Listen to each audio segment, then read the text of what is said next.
दर्शक हो, आता पाहणार आहोत एक सविस्तर बातमी। सध्या सोलापूर जिल्ह्यामध्ये डाएटच्या वतीनं शिक्षकांसाठी 21व्या शतकातील विद्यार्थ्यांना आधुनिक पद्धतीनं ज्ञान कसं द्यावं याकरिता 1ली ते 12वी वर्गात शिकवणाऱ्या शिक्षकांना प्रशिक्षण दिलं जात आहे।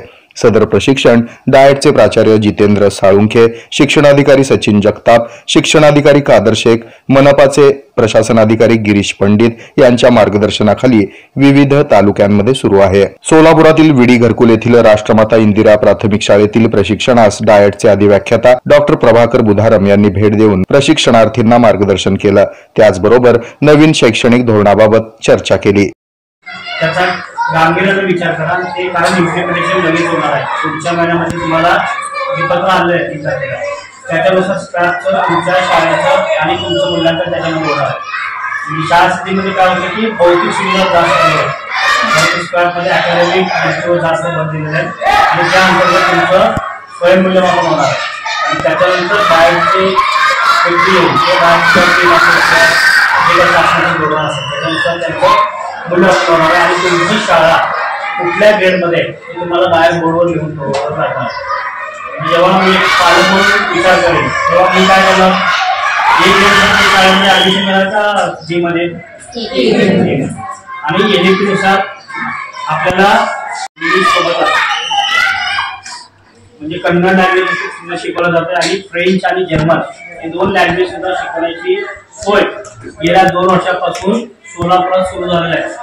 आणि आपण अजून काय म्हणतो, एनईपीच्या अंमलबजावणी कधी होणार आहे, पुढच्या वर्षी होणार आहे का, भविष्यात होणार आहे का?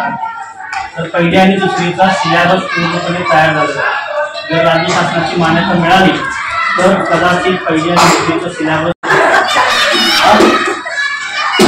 काय करायला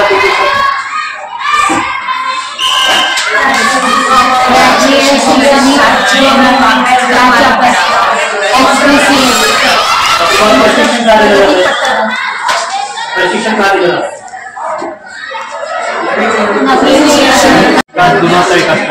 काय ते मूल्यांकन पद्धती सगळ्यांना शाळा स्थिती माहिती आहे। शाळा स्थितीच्या धर्तीवरच नवीन स्कॅप काढलेला आहे आणि त्याच्यामध्ये शाळा स्थितीमध्ये काय होतं 7 एरिया होतो आणि त्याच्यानुसार तुमच्या शाळेचं मूल्यांकन केलं जातं। तुम्हाला नॅक माहिती असेल मग आतापर्यंत आपण कुठलं मूल्यांकन करत होतो,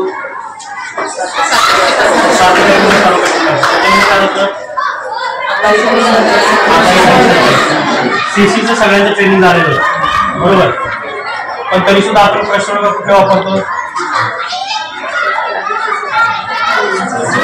तुमच्या शाळेच्या विद्यार्थ्यांसाठी तुम्ही स्वतंत्र प्रश्न टाकता। या प्रसंगी ज्ञानेश्वर गरड, प्रशांत साठे, संजय कुलकर्णी, वैशाली मेलगिरी, सविता नवगिरे, जीए धुम्मा, अजिंक्य पाटील, अतुल नारकर, सुलोचना मुनाळे यांच्यासह प्रशिक्षणार्थी उपस्थित होते। हे आहे मेट्रोकास्ट केबल नेटवर्क आणि आपण पाहत आहात द न्यूज प्लस बरच काही।